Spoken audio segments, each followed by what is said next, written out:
This past August, our government has passed the budget for our defense, for the defense of our country, to the tune of $868 billion for defense and also for war funding.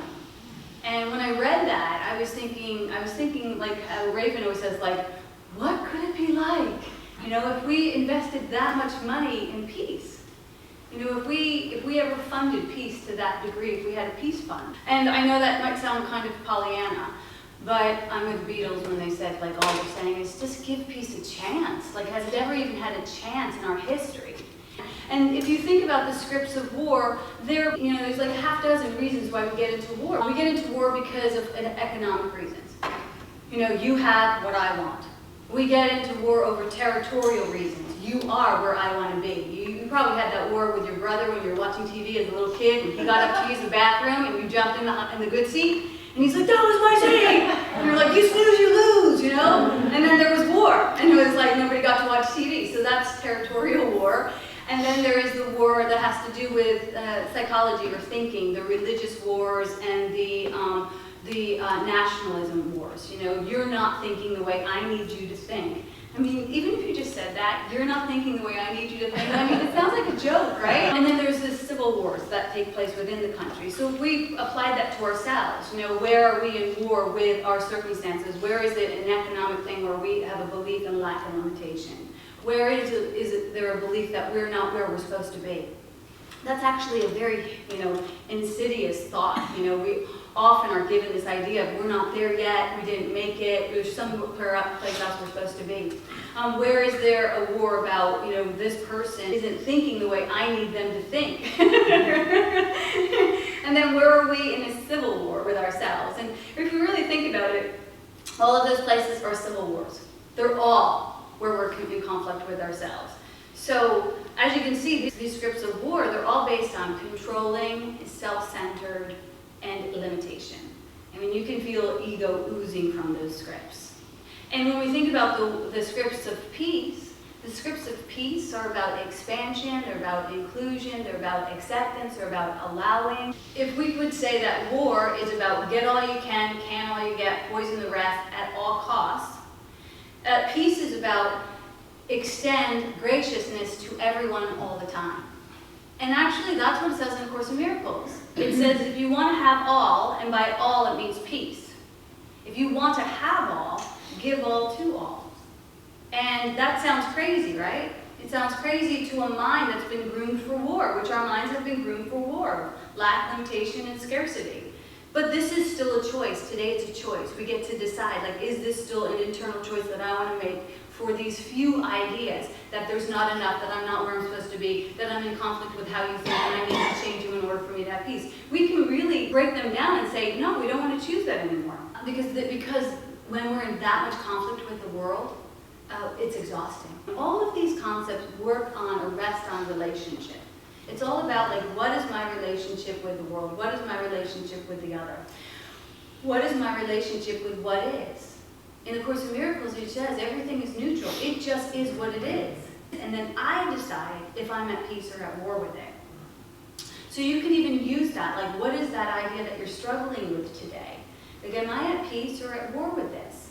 Because if I choose peace, then graciousness is going to move through me, and I'm going to be open to resources I didn't know that I had to navigate this, you know, illusion of brokenness. There's a graciousness that comes for us when we decide for peace. So we could say also that all of our relationships in the world are reflecting. I'm getting an amen from you, is that right?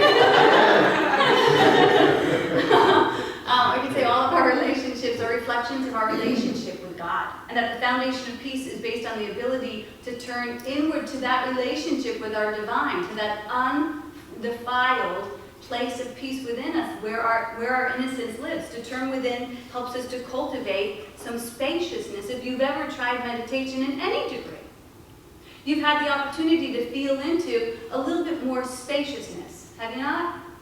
A little bit more freedom, a little bit more lavishness comes from being still. That's where the ego does not want you to go.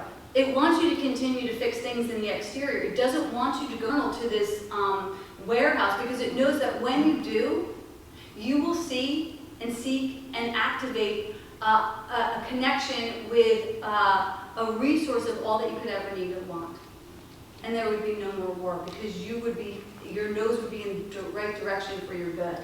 And you would have peace no matter what. And you would get to walk the world with a smile of a conqueror. So that's why the ego does not want you to get there. And we hear all the time, I can't meditate. No, I'm not good at that. I have too much going on in my head. But really, any degree of stillness is purposeful. Any degree, even if it's 1 minute, even if it's 30 seconds can change a war into a peace if we take the time to disengage and turn within. But when we turn within, we let go of the reactionary ways that we move in the world, of ego and fear, and we activate a receptive way of being that makes space for peace and for the divine to have its way and say. Because when we think about that internal space of innocence, when we go within, it's unblemished, it's uncomplicated, it's pure, it's without agenda, it has no strategies, it has no plotting, it has no planning, because it rests on impeccable trust. We begin to trust this internal relationship with God. When you think about little children, Jesus said, be like little children. Little children have an uncanny amount of trust. Because you know why? They know that they don't know. They know that they don't know, and not only do they know that they don't know, but they're totally fine with it. They're like, I don't know how to get to the store. I don't know how food gets on the table. I don't know about these things. And I'm totally fine with it. My dad takes care of it. So when you have no illusion about having to have a better plan, of thinking that you know how this is going to happen, you allow that receptivity. But when you were a little kid, as an example, like if your dad said, we're going to go to the park, you didn't start to argue with your dad. You were like, Dad's taking me to the park. My dad is God. The park is heaven. And never did we say like, well, Dad, we better get there soon because it's raining and we better take Route 7 to get to Route 9 so we want to skip the traffic. You know what I mean? We don't come with those, trying to direct our dads. We actually just make a solid beeline to the door and our mom says, put your shoes on. And we're like, our shoes, right? We might need our shoes. And we scramble the house to try and find 2 matching shoes. And we're into our joyful expectancy. We have no question. We have complete trust. We don't do that as adults, do we? We get to this place where we start questioning and processing and debating, and we have our own certain needs, and we cultivate these separate plans and these strategies. And we start to develop a subtle feeling of dissatisfaction. And it usually happens when, Dad takes us to the park, and we want more. We're like, now let's go for ice cream. And Dad's like, no. And we're like, what? If I were in charge, we would have ice cream. When I grow up and get to make my own decisions, we're getting ice cream every time we go to the park, right? And we start to make plans and start to say, I'm doing it my way, I want to do it my way. Now, it's not bad to question and figure out what you want out of life, but when we start to move too far in that direction, we end up thinking only of what's good for us and only from our self-serving stages. And then it goes on. We live in a world that is invested in our warring with ourselves. So we sit in front of the TV with the brother who's got the good seat, and we're watching TV and we see Disneyland, and we're like, what the? Like, why isn't Dad taking us to Disneyland? We got some stinky old park here. This is no good. We're being denied. You know what I mean? And then we live with this greater agitation of like, I'm the kid on the wrong side of the tracks, and I don't got my good, and someone's withholding it from me, and I got to figure it out, and I got to get my good. This is war. This is war. This is what war looks like. And then we move into full acceptance of that's just the way it is. And we carry this agitation with us, and we call it normal, and it's not. And we begin to doubt our parents, and we doubt our priests, our poets, we doubt our peers, we doubt ourselves, we doubt our God, we doubt everyone. We begin to tell God where to go and what to do, and instead of being receptive, we take on this habit of reactive. I mean, we're so reactive. In my worst days, I was so reactive, and I didn't know how reactive I was. Will and I were in therapy for the first 5 years of our relationship. And it was mostly me. Like, he'd say boo, and I'd be like, what do you mean by that? It was not gracious. Last week when I said a few words, I was like, I need to be more gracious, So, like, this idea of peace is escorted by graciousness. And we are not using this resource of graciousness that's available to each of us. So somewhere along the lines, as we move through this experience of life, then our hearts get broken, and then our trust gets trampled, and then we begin to move just from the logic, you know, and the logic is all about my agenda. It's not including the heart, it's not including the intuition, and this is the way that we're groomed to move through, and it actually continues to facilitate more and more and more wars, because it's just a meeting of the minds, and we can't see ourselves to a place of commonality. So we maintain the defense by keeping a safe distance from any interrogation, any investigation on your part or mine. We keep out of those conversations. We say, I know this, I don't need to revisit this. I know that you're wrong, I know that I'm right, and I don't need to revisit it. And we stop this direct communication. This is so important. This is why we call our community speakeasy, because it's not actually easy to speak. It's not. You know, we want to run around the back and speak backwards and out the side of our mouths and not really tell the truth to the direct person that needs to hear the truth from us. We talk about some of those things that we have done, and many people in this community have made great strides, myself included, in moving into impeccable speech. So, I mean, this is a great place to be in order to facilitate that. This is where peace happens, when we're willing to speak to each other directly. I'm a little passionate about that. This idea is an exaggerated playbook of what war looks like. And we don't always live there, but we do vacillate. And it's good for us to know what it looks like so that when it happens, we can choose again. And when we choose again, we turn the light on. When we turn the light on, we get to see what hand is writing the check of war. That's me. I want to blame my government, but that's me. I got my hand on the pen that's writing the check for war. And I want to go, can you believe it? And meanwhile, I'm not taking care of my own internal holy ground, which is my peace of mind. So here's the good news. You ready for some good news after all that? The cure to war is grace. To give ourselves a grace period. What does that mean? To step aside from the stories that are salaciously and seductively pushing us into war, to step aside from it and say, let me put some time between this and my reaction. To give our brothers a little morsel of graciousness. It's a very generous thing to do. I had a man come to our community like last year. He sat in the front row. He was like this the whole time, looking at me like, you know, a thing. And I was overly gracious with him, because that's what you do when somebody shows up like that. You know, all of a sudden you're staring at the thorn like, how can I help you? How can I help you like me?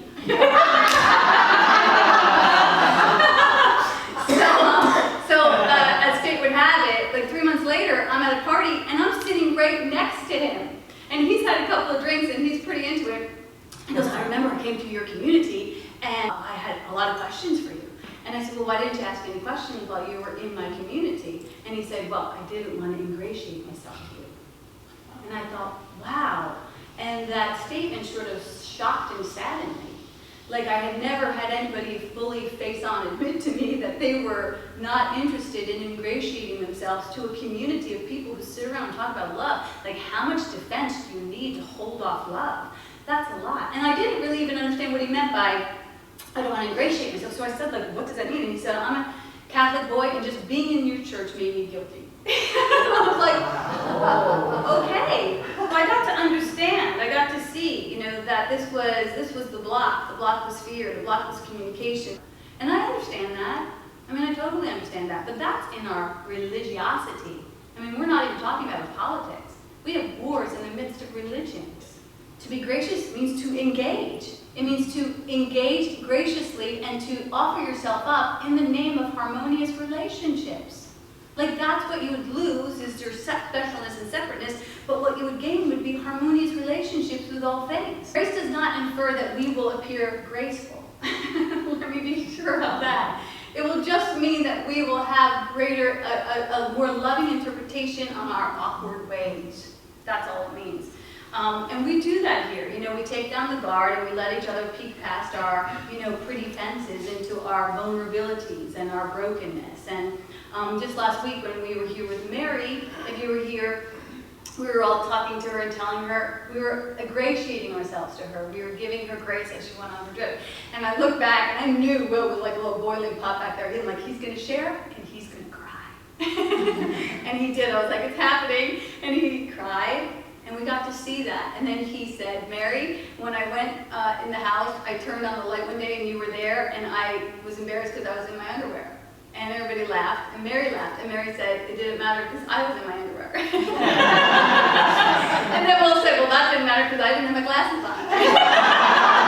And I thought that was such a beautiful, graceful moment. And in other circumstances, it could have been 1,000 flavors of war. What are you doing at the door? Why are you in your underpants? What's going on here? You know what I mean? It's kind of funny. It doesn't mean that that's a graceful moment. It just means that it's a gracious moment. And a gracious moment will transform the awkward into the beautiful and the divine. Graciousness rests on trust and faith. Do we have the faith that the world is a friendly place and that we're going to end up, whatever faces us, knowing that we're capable and that we're up for it? Like, are we able to do that? Are we able to really have enough faith to know that the world is a friendly place?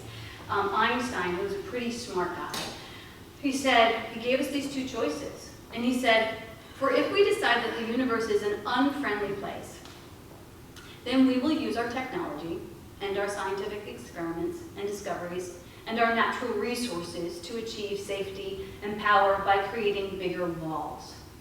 He said this a long time ago, before we even attempted to build some walls. He said to create bigger walls, to keep out the unfriendliness, and bigger weapons to destroy all that which is unfriendly. And I believe that we are getting to a place where technology is powerful enough that we may either completely isolate or destroy ourselves as well in the process. So that's choice number one, if we want to move in war. Choice number two is, but if you decide, and this is simply a decision that you can make today, if you decide that the universe is a friendly place, then we will use our technologies and our scientific discoveries and our natural resources to create tools and models for understanding the universe. Because power and safety will come through our understanding its workings and its motives. So he's inviting us into understanding, and to understand something, we have to begin a conversation. To have a conversation with our science, to have a conversation with our natural resources, to have a total conversation with them and ask, what is the purpose of this and how is it best to use this to serve the world? Not to serve our individual ways, which that's what we've gotten into. Now, although I know that this is the solution, this is just one person's interpretation of a possibility. All of us get to take care of our own internal landmine and decide if this is for peace or for war. That's it. We're not here to solve all the world's problems. As sticky and as, salacious as they are, they're not for us to solve if we can't solve our own peace of mind. Final question in this series of innocence, to look at the blocks of what's preventing us from accepting our full-on innocence. And to see where we're invested in war, and to see where we're invested in peace. And to return to that joyful and innocence, that went tripping over itself to get out the door to go to the park with its dad. Where is that child? Where are they? And can we begin to have a conversation with that as well? Can we begin to have a conversation with ourselves and be more gracious with ourselves, with our brothers, and be more gracious with our brothers, with our God, and be more gracious with our God? And in the end, is it possible? Is it possible? Could you imagine giving peace a chance? I think it is. That's the word.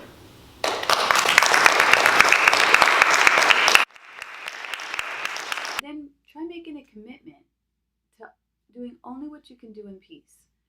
And try it out as a scientific experiment. And if you find that it's working for you, leave us a comment. I'd love to hear about it because an idea shared is strengthened. And we walk each other home to God. So thank you for practicing with me today. Namaste. I don't know why I started saying namaste at the end of my videos. I think that first time I did it was kind of like a joke. I was like, namaste. And now it's just like my sign out. Namaste means the light in me honors the light in you. So it's actually no joke.